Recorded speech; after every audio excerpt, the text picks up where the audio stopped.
புதுசா கார் வாங்கணும்னு நினைச்சாலே தலைவலிதான். இன்சூரன்ஸ், லீசிங், பேப்பர் ஒர்க் எல்லாத்துக்கும் அலையறத நினைச்சா வெறுப்பா வருது. இப்படி எதுக்குமே நீங்க அலைய தேவையில்ல. கார் வாங்குறது தொடர்பா எல்லா வேலைகளையும் நாங்களே பண்ணி உங்க வீடுகளுக்கே டெலிவரியும் பண்றோம். இப்போவே ஸ்கை ஆட்டோ ஆகிய நிறுவனத்தை அழைங்க. இது சுவிஸ் தமிழ் டிவியின் இன்றைய பிரதான செய்திகள். செய்தி ஆசிரியர் தேவாமதன். செய்திகளை வாசிக்கும் நான் துரைப்ப வினோத் கண்ணன். முதலில் தலைப்புச் செய்திகள். வேலையை விட்டு விலகினால் 15,000 சுவிஸ் பிராங்க். சுவிஸ் விமான நிறுவனம் அதிரடி அறிவிப்பு.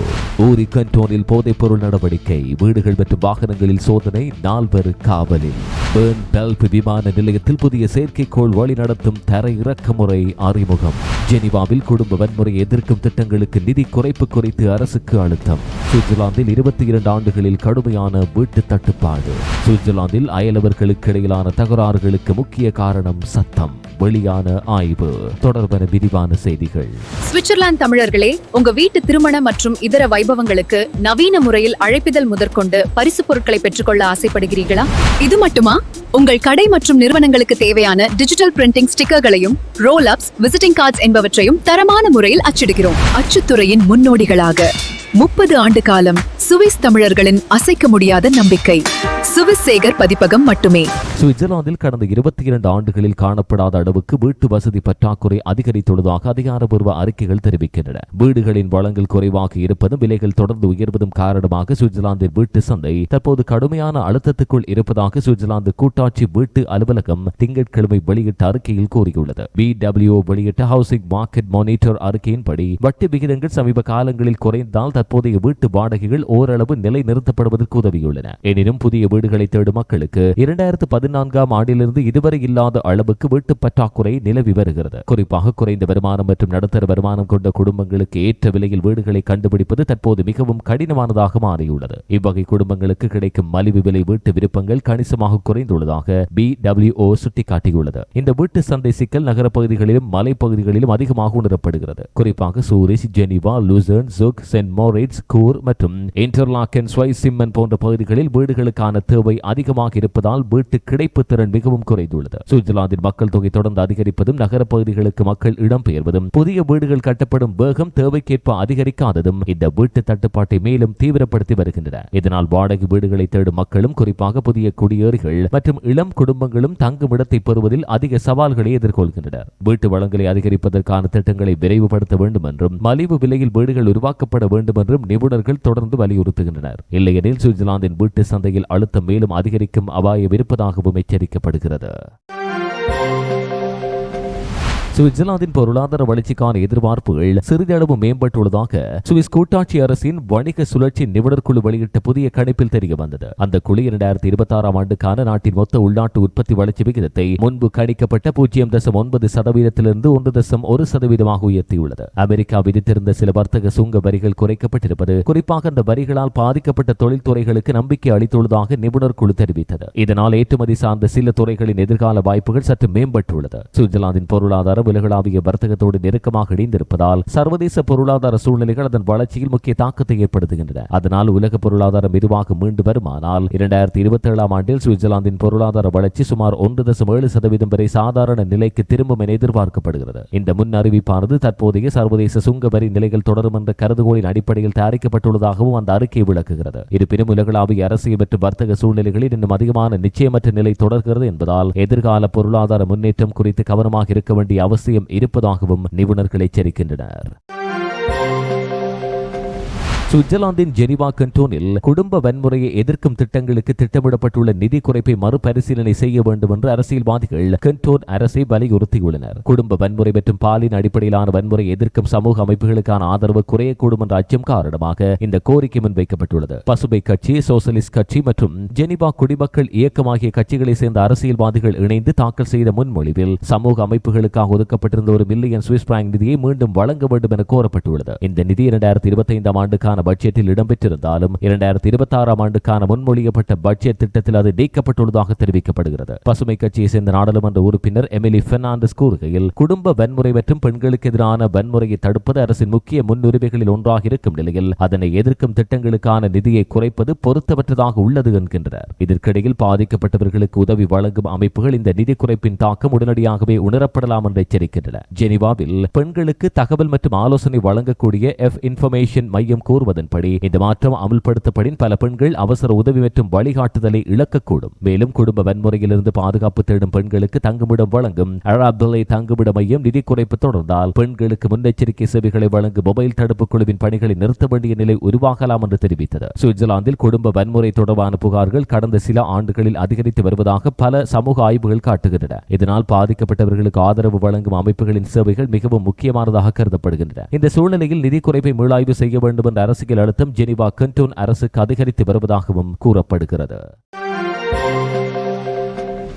சுவிட்சர்லாந்தில் அயலவர்களுக்கிடையே ஏற்படும் பெரும்பாலான தகராறுகளுக்கு சத்தம் முக்கிய காரணமாக இருப்பதாக புதிய ஆய்வு ஒன்று தெரிவிக்கிறது. வீட்டு வாடகை மற்றும் சொத்து தொடர்பான ஆன்லைன் தளமான ImmoScout24 மேற்கொண்ட இந்த ஆய்வில் அயலவர்களுக்கிடையிலான மோதல்களில் சுமார் 45% சத்தத்தோடு தொடர்புடையதாக இருப்பது தெரிய வந்தது. வீடுகளில் இருந்து வரும் அதிக சத்தம், இரவு நேர சத்தம், இசை அல்லது வீட்டுப் பணிகளால் ஏற்படும் ஒலி போன்றவை பெரும்பாலும் அயலவர்களுக்கு இடையூறாக இருந்து தகராறுகளுக்கு வழிவகுக்கின்றன. இந்த சிக்கல்கள் இருந்த போதிலும் பெரும்பாலான குடியிருப்பாளர்கள் தங்களது அயலவர்களோடு பொதுவாக அமைதியான உறவை பேணுகிறார்கள் என்று ஆய்வு குறிப்பிடுகிறது. இந்த ஆய்வின்படி பெண்களும் இளம் வயதினரும் சத்தத்தால் அதிகமாக பாதிக்கப்படுவதாக தெரிவித்துள்ளனர். அவர்கள் அயலவர்களின் சத்தத்தால் அடிக்கடி தொந்தரவு ஏற்படுவதாகவும் கூறினர். மேலும் பிராந்திய அடிப்படையிலும் சில வேறுபாடுகள் இருக்கின்றன. குறிப்பாக பிரெஞ்சு மொழி பேசப்படும் பகுதிகளில் குப்பை மேலாண்மை தொடர்பான புகார்கள் அதிகமாக இருப்பதாக ஆய்வு காட்டுகிறது. குப்பைகளை சரியான முறையில் அகற்றாமல் இருப்பது அல்லது பகிரப்பட்ட இடங்களை சுத்தமாக வைத்திருக்காதது போன்ற காரணங்களினால் அங்குள்ள குடியிருப்பாளர்களுக்கிடையே மோதல்கள் ஏற்படுகின்றன. இவ்வாறான சிக்கல்கள் இருந்தாலும் பெரும்பாலானவர்கள் அதிகாரப்பூர்வ புகார்கள்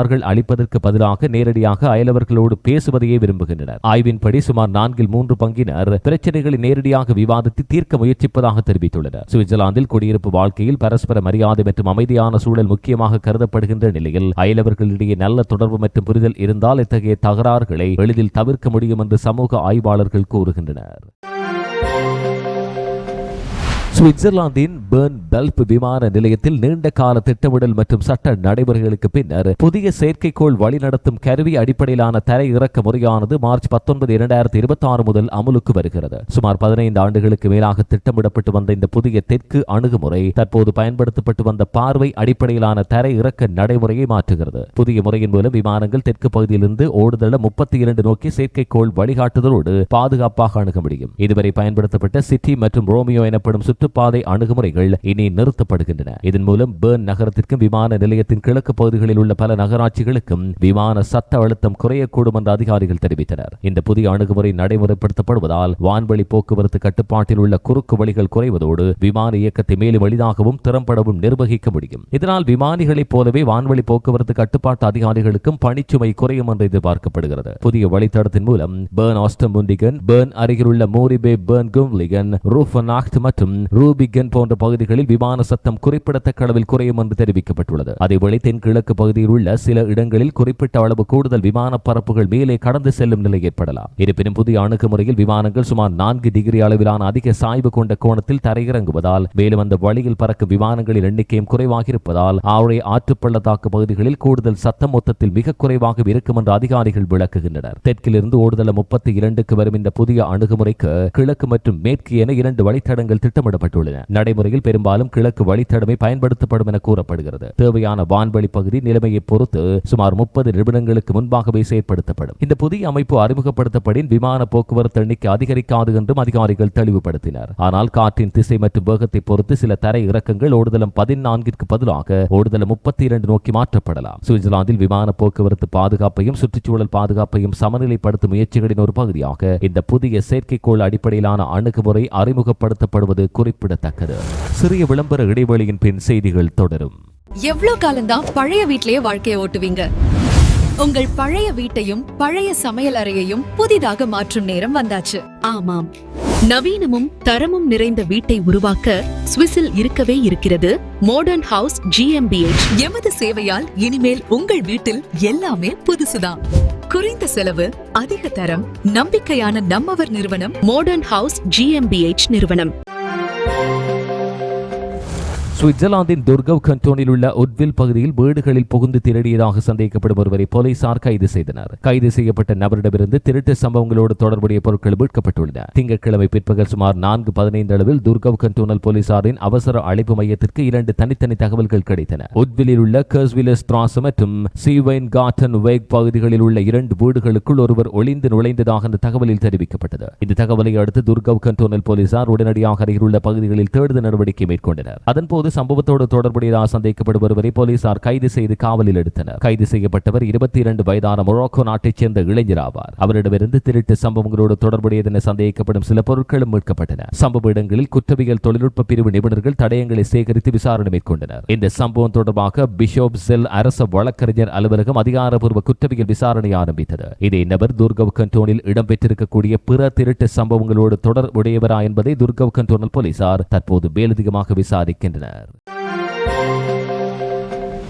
சுவிட்சர்லாந்தில் கடன் சுமையில் சிக்கியுள்ள நபர்களுக்கு புதிய வாழ்க்கையை தொடங்க வாய்ப்பளிக்கும் வகையில் ஒரு புதிய கடன் மறுசீரமைப்பு நடைமுறையை பாராளுமன்றம் ஒப்புதல் அளித்தது. அதிகமான கடன்களில் சிக்கியுள்ளவர்கள் தங்களை திவாலாக அறிவித்து ஒரு குறிப்பிட்ட காலத்துக்கு பின்னர் கடன்களை முடித்துக் கொள்ளும் வாய்ப்பை வழங்கும் சட்ட மசோதா தற்போது அரசியல் ஆதரவை பெற்றுள்ளது. முன்னதாக தேசிய சபை இந்த மசோதாவை ஏற்றுக்கொண்டிருந்த நிலையில் திங்கட்கிழமை மாநிலங்களவை அதற்கு ஒப்புதல் வழங்கியது. இந்த சட்டத்தின் நோக்கம் கடனில் முழுமையாக சிக்கியுள்ளவர்களுக்கு சட்ட ரீதியான வழியில் கடன்களை மறுசீரமைத்து புதிய தொடக்கத்தை வழங்குவது. புதிய நடைமுறையின் கீழ் கடன் சுமை அதிகமாக உள்ளவர்கள் திவாலாக அறிவிக்கலாம். அதன் பின் 3 ஆண்டுகள் காலத்துக்கு அவர்கள் மிக குறைந்த வாழ்க்கை செலவுகளோடு வாழ வேண்டும். அந்த காலத்தில் அவர்களின் வருமானத்திலிருந்து அடிப்படை வாழ்க்கை செலவுகளை தவிர்த்து மீதமுள்ள தொகையை கடனாளர்களுக்கு செலுத்த வேண்டும். இந்த 3 ஆண்டுகள் நிறைவடைந்த பின் மீதமுள்ள கடன்கள் சட்ட ரீதியாக நீக்கப்படும். இந்த நடவடிக்கை மூலம் கடன் சுமையால் சமூக மற்றும் பொருளாதார பிரச்சனைகளில் சிக்கி உள்ளவர்களுக்கு புதிய வாய்ப்பு கிடைக்கும் என்று அரசியல் வட்டாரங்கள் தெரிவிக்கின்றன. குறிப்பாக நீண்ட காலமாக திருப்பிச் செலுத்த முடியாத கடன்களில் சிக்கி உள்ளவர்களுக்கு இது ஒரு மறு தொடக்கம் போன்றதாக இருக்கும் என்றும் கூறப்படுகிறது. எனினும் இந்த கடன் தளர்வு நடைமுறைக்கு சில முக்கிய நிபந்தனைகளும் விதிக்கப்பட்டுள்ளன. முக்கியமாக இந்த வாய்ப்பை ஒரே நபர் தனது வாழ்க்கையில் ஒரு முறை மாத்திரமே பயன்படுத்த முடியும். இதன் மூலம் அமைப்பை தவறாக பயன்படுத்துவதை தடுக்க முயற்சி மேற்கொள்ளப்பட்டுள்ளது. சுவிட்சர்லாந்தில் கடந்த சில ஆண்டுகளில் தனிநபர் கடன் சுமை தொடர்பான விவாதங்கள் அதிகரித்து வந்த நிலையில் இந்த புதிய சட்டம் கடன் மேலாண்மை மற்றும் சமூக பாதுகாப்பு அமைப்பில் முக்கிய மாற்றமாக பார்க்கப்படுகிறது.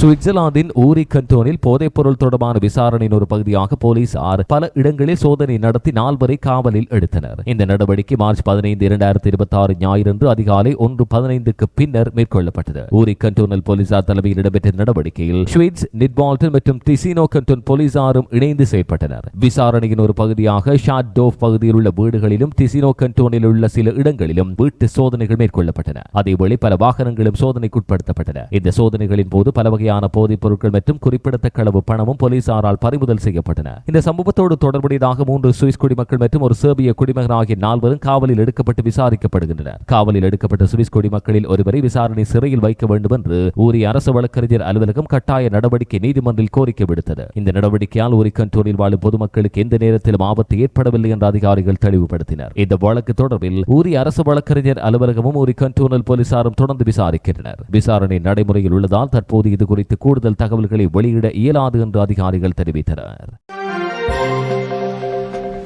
சுவிட்சர்லாந்தில் மக்கள் தொகையை கட்டுப்படுத்தும் நோக்கில் முன்வைக்கப்பட்டுள்ள 10 மில்லியன் சுவிட்சர்லாந்து வேண்டாம் என்ற மக்களாட்சி முன்மொழிவுக்கு எதிராக கூட்டாட்சி அரசு தனது பிரசாரத்தை தொடங்கியுள்ளது. இந்த பிரசாரத்தை சுவிட்சர்லாந்து நீதி அமைச்சர் பீட் ஜான்ஸ் பெர்ன் நகரில் அதிகாரப்பூர்வமாக தொடங்கினார். இந்த முன்மொழிவு நிறைவேற்றப்படி சுவிட்சர்லாந்தின் ஐரோப்பிய ஒன்றியத்துடன் உள்ள இருதரப்பு ஒப்பந்தங்கள் பாதிக்கப்படக்கூடும் என்று அமைச்சர் எச்சரித்தார். குறிப்பாக ஐரோப்பிய ஒன்றிய நாடுகளுடனான தொழிலாளர் சுதந்திர பயணம் ஒப்பந்தம் முடிவுக்கு வரக்கூடும் என்ற கவலை அரசாங்கத்துக்கு உள்ளது. சுவிஸ் மக்கள் இந்த முன்மொழிவை 2026 ஜூன் 14ஆம் தேதி இடம்பெறும் தேசிய வாக்கெடுப்பில் தீர்மானிக்க உள்ளனர். இந்த முன்மொழிவின் முக்கிய நோக்கம் 2050ஆம் ஆண்டுக்குள் சுவிட்சர்லாந்தின் மக்கள் தொகையை அதிகபட்சம் 10 மில்லியனாக மட்டுப்படுத்துவதாகும். இதை நடைமுறைப்படுத்த வேண்டுமானால் ஐரோப்பிய ஒன்றியத்தோடு உள்ள சுதந்திர தொழிலாளர் இயக்க ஒப்பந்தத்தை முடிவுக்கு கொண்டு வர வேண்டிய சூழல் உருவாகலாம் என்று நிபுணர்கள் கூறுகின்றனர். இதனால் நாட்டின் வேலைவாய்ப்பு சந்தையில் ஏற்கனவே இருக்கும் தொழிலாளர் பற்றாக்குறை மேலும் மோசமடையக்கூடும் என்று கண்டோன்கள் மற்றும் தொழில் அமைப்புகள் எச்சரித்துள்ளன. குறிப்பாக கிராமப்புற பகுதிகளிலும் சுகாதாரத்துறையிலும் பணியாளர் பற்றாக்குறை அதிகரிக்கும் அபாயம் இருப்பதாக அவர்கள் கூறுகின்றனர். மேலும் இந்த முன்மொழிவு சுவிட்சர்லாந்தின் ஷெங்கன் விசா இல்லா பயண ஒப்பந்தத்தில் உள்ள உறுப்பினர் நிலையும் பாதிக்கப்படக்கூடும் என்ற அச்சமும் எழுந்துள்ளது. அதேபோல் சட்டவிரோத குடியேற்றங்களை தாய் நாடுகளுக்கு திருப்பி அனுப்புவதற்கான டப்ளின் ஒப்பந்தத்துடனான ஒத்துழைப்பும் சிக்கலாகலாம் என்று அரசியல் வட்டாரங்கள் தெரிவிக்கின்றன. சுவிட்சர்லாந்தின் குடியேற்ற கொள்கை, மக்கள் தொகை வளர்ச்சி மற்றும் ஐரோப்பிய ஒன்றியத்துடனான உறவுகள் குறித்து இந்த வாக்கெடுப்பு முக்கியமான அரசியல் விவாதத்தை உருவாக்கியுள்ளது. வரும் மாதங்களில் இந்த முன்மொழிவை சுற்றிய அரசியல் பிரசாரம் மேலும் தீவிரமாகலாம் என்று எதிர்பார்க்கப்படுகிறது.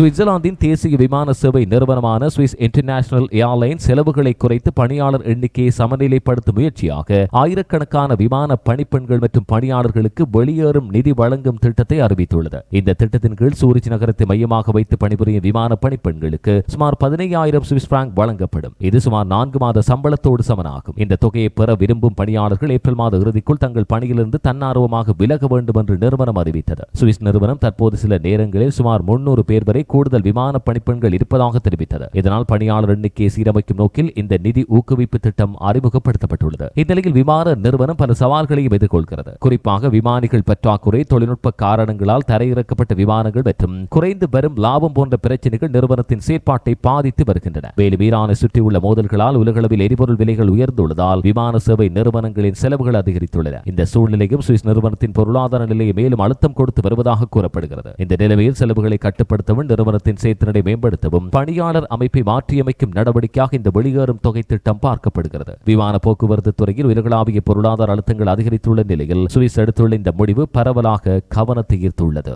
இந்த அளவோடு சுவிஸ் தமிழ் டிவியின் இன்றைய பிரதான செய்திகள் நிறைவுக்கு வருகின்றன. இதுபோன்ற மேலதிக செய்திகளை பார்வையிட எங்களுடைய இணையதளமான swissthamil24.com-ஐ அணுகுங்கள். வணக்கம்.